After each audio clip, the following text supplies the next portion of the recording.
Well, the battle between good and evil, apocalyptic end-of-days scenarios, stunning plot twists, and incredibly impressive illustrations of principles like integrity, reliability, honorability. I'm not talking about the budget debate. We're talking about comics. And our next guest says that Superman, Batman, Wonder Woman, and the rest of our heroes are not just for our entertainment.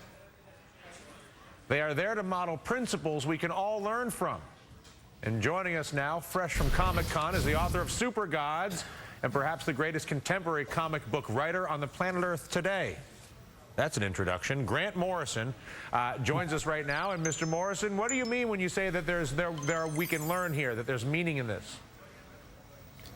Well, I mean, one of the reasons I wrote the book, Dylan, is we're kind of growing up in a world where the mass media narrative, the story that children are being told and that we're all being told, is a story of ecological catastrophe and planetary doom and the extinction of the human race.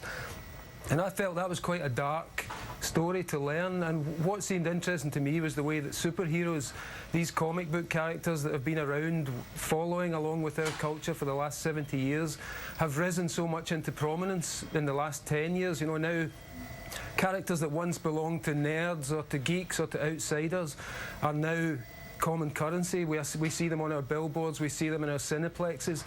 My feeling was that these heroes, like they always do, have risen in response to an emergency, and the emergency is almost a kind of psychological emergency for our culture. And right now we're returning to some of the very basic ideas of optimism and hope and positivity that we have, and these superheroes offer images of a human future where we might actually survive and pull through. And the heroes also tend to model behavior that exhibits things like resolution of difficult problems in an honorable way. How important is that sort of modeling?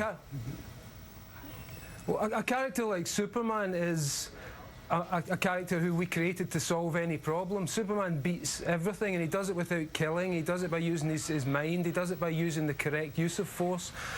And he's an idea that we created to solve any problem. So my suggestion is that maybe if we start thinking a little bit more like these guys, after all, we did create them, maybe we can learn something about, as you say, the positive values, the kind of hope, the integrity, the way that they deal with the responsibility of power rather than just the pure exercise of power. And I think they've got a lot to teach us. I think you just hit on, at least for me, the most important point, which is what is the base narrative, the storytelling, whether in the Hans Christian Andersen sense of that word, for the role of people with power.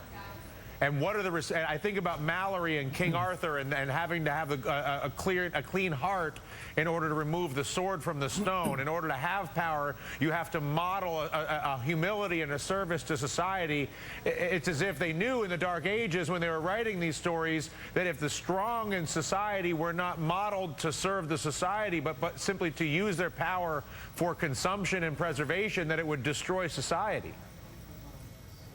Oh, absolutely, that's true. And I think, again, with Superman, we're seeing a character who devotes his power to society. You know, when Superman was created in 1938, they created him as the champion of the oppressed and the hero of the downtrodden. And he stood for the people, he stood for us against big business and against corrupt government and against all the forces that affect the common man.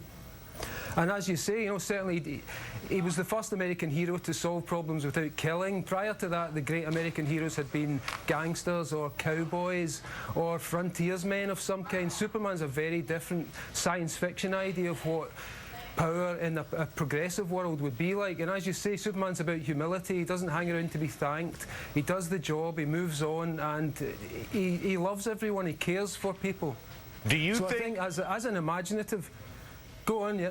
Do you think that unless we have a base narrative for the values and principles of those who are the custodians of power in our society, whether it's businessmen, whether it's movie stars, whether it's the government, that teaches that those with power must use the power to serve the interests of those who have less power, that they are banned effectively from wielding that power for purposes of personal gratification or impulse, that is the critical line that must be drawn?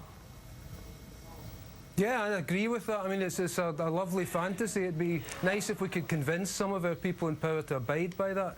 But certainly it's what we should be looking at. Unfortunately, as I say, the narrative that we're living by is one of destruction and one of ecological disaster. And I think a lot of people have absorbed that to the extent that behaviour right now can be quite nihilistic. And we do need to almost self-hypnotise ourselves and to convince ourselves that there is more to humans and to the human project than simply, you know, destruction and exploitation and greed, because that won't take us very far.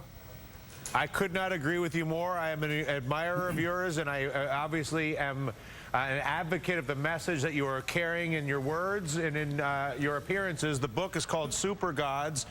Grant Morrison is the author. What mass vigilantes, miraculous mutants, and a sun god from Smallville can teach us about being